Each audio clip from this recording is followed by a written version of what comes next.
Salut tout le monde, c'est Itaragayon en ligne pour une nouvelle vidéo de Il fallait que ça sorte parce qu'aujourd'hui j'ai encore appris un truc qui m'a fâché, pas content. Pourquoi je suis en jaune? Ah ben ça c'est parce que comme j'ai dit sur mon mur, dès que je sors ou que je fais un truc public, je porterai le gilet jaune pour montrer que je suis solidaire. Voilà, c'est ma décision, ça n'engage que moi. Mais on n'est pas là pour parler des gilets jaunes. Non, aujourd'hui on va parler des petites pièces. Depuis quelque temps, les commerçants avaient le droit d'arrondir les prix aux 5 cents au lieu de faire des 98, 97 ou 13 ou 12 cents. Ils pouvaient arrondir à 15 ou au chiffre rond. Eh ben, c'est fini maintenant.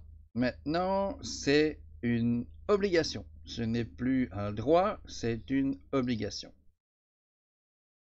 Qu'est-ce que ça va nous faire, ça?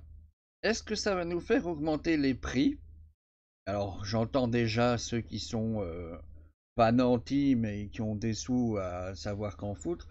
Mais c'est quand même pas grave, 2-3 cents sur la fin des courses. Non, c'est pas grave quand vous avez de l'argent. Mais quand vous calculez à l'euro près à la fin du mois, chaque cent compte. Hein? Mais vraiment, chaque cent compte pour de vrai, c'est pas de la blague. Donc oui, 3-4 cents, ça peut faire à la longue des dégâts pour certaines personnes. Et puis même, quoi, ce sont des pièces qui existent, elles n'ont pas été créées pour rien.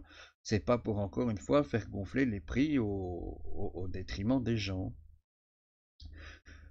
Il y a quand même un deuxième effet, hein, il y a une deuxième face à la pièce, hein. C'est que, à mon avis, c'est pas tant pour faire gonfler les prix, c'est peut-être aussi une tentative, une énième tentative pour essayer de supprimer le cash. Pourquoi? Ben, ceux qui payeront à l'arrondi, c'est seulement ceux qui payeront en cash. Ah ouais. Ceux qui payent en électronique, hein, que ce soit par la carte bleue ou la carte bancaire, ou les cartes de crédit, ou les virements bancaires, ceux-là, ils auront encore droit à payer au centime près. Le même objet, deux prix différents, moi ça me dérange. Je sais pas pour vous, mais moi ça me dérange. C'est vraiment dire arrêtez d'utiliser le cash et passer de plus en plus souvent à l'électronique. Alors je dis pas, l'électronique ça peut être très pratique, hein, on n'a pas besoin d'avoir de cash sur soi, on n'est pas surpris si jamais il y a une somme un peu plus conséquente à dépenser, ou si on a un problème et qu'il faut absolument acheter quelque chose et qu'on n'a pas d'argent sur soi mais qu'on a la carte, ça peut aider. Mais une énième tentative pour essayer de faire disparaître le cash, c'est, je vous le rappelle, encore une fois, des libertés qui nous sont volées. Parce que on est pisté par les comptes en banque, on est contrôlable par les comptes en banque, on n'a pas le droit tout le temps de dépenser l'argent comme on veut, mais pire que ça, ils savent tout ce qu'on fait avec notre argent. Vous avez rien à cacher. Je sais, je vous entends d'ici. Moi non plus, j'ai rien à cacher. Mais le gouvernement peut se servir de ça pour monter les prix sur ce qu'on achète le plus souvent, par exemple. Peuvent aussi déduire qui vous êtes et mieux vous entourlouper par la suite grâce à ces données qu'ils prennent. C'est pas pour rien que Google, Facebook, etc. sont milliardaires, hein. C'est parce que ces informations euh, ont une valeur réelle et ont un pouvoir réel derrière, de contrôle, de manipulation aussi. Et encore une fois, si jamais ils réussissent à faire disparaître le cash, comme c'est clairement le but à semi-avoué, bah, qu'est-ce qui se passe quand ils bloquent votre compte? Vous allez avoir comment du cash en main pour aller quand même acheter des choses? Vous pourrez plus. Et venez pas me dire que les banques sont dignes de confiance, hein. C'est clairement pas le cas. Regardez en Grèce, normalement l'Europe couvre les 100 000 premiers euros sur les comptes en banque en cas de faillite de la banque. Allez voir le nombre de Grecs qui ont reçu l'argent qui leur était dû. Pas sûr qu'il y en a des masses. Mais c'est vrai que dans l'inconscient collectif, il y a déjà plein de gens qui ont oublié ce qui s'est passé en Grèce, ou le mouvement des fourches qui s'est perpétué en 2013 en Italie. Tout ça, on oublie très vite. On fait de temps en temps un petit coup de gueule et puis le lendemain, on reprend le boulot, mine de rien.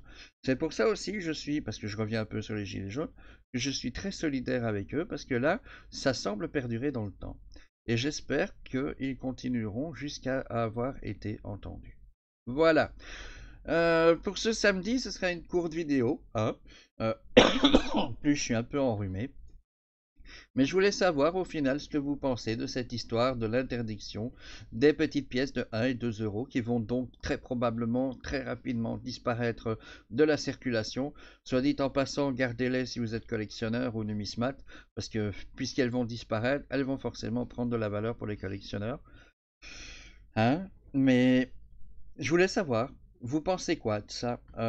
Est-ce que c'est une bonne chose d'éliminer le cash petit à petit? Est-ce que c'est une bonne chose de supprimer encore un petit peu, même si c'est que quelques cents, mais c'est quand même du pouvoir d'achat qui disparaît? Et venez pas me dire que ça va s'équilibrer avec les gens qui vont arrondir au chiffre inférieur, hein. Ce sera vrai les premiers temps et après ça va vite disparaître, ça, hein. Ils vont vite refaire leur prix vers le prix supérieur. Je serais prêt à parier avec vous. Tiens, on va une fois aller au magasin avec ma femme. Je vais une fois photographier si j'oublie pas, parce qu'avec la mémoire que j'ai, des prix qui dépassent les 0, les 5, donc les 1, 2, 3, 4, et les 6, 7, 8, 9 en cents. Et puis on verra dans quelques semaines, hein, et puis on verra dans quelques mois. Et vous allez voir que ça aura tendance à passer vers le haut et pas vers le bas. Voilà, je vous laisse. Je vous dis rendez-vous demain pour la vidéo du dimanche, mercredi pour discuter de ces micro-sujets les uns après les autres, même si à mon avis on va surtout parler des gilets jaunes, hein, mercredi, en espérant qu'ils ne se soient pas étouffés avant. Dernière petite parenthèse, j'ai vraiment pas aimé ce que j'ai vu sur les Champs-Élysées, vraiment pas. Des gens pacifistes, les mains en l'air, CRS avec nous, CRS avec nous, et se faire répondre par jet d'eau, par gaz lacrymo et par charge policière. Ils allaient même jusqu'à taper sur leurs jambières histoire de faire du bruit pour bien se galvaniser avant de charger. Non, j'ai pas aimé. Allez, ciao, à demain les gens si tout va bien.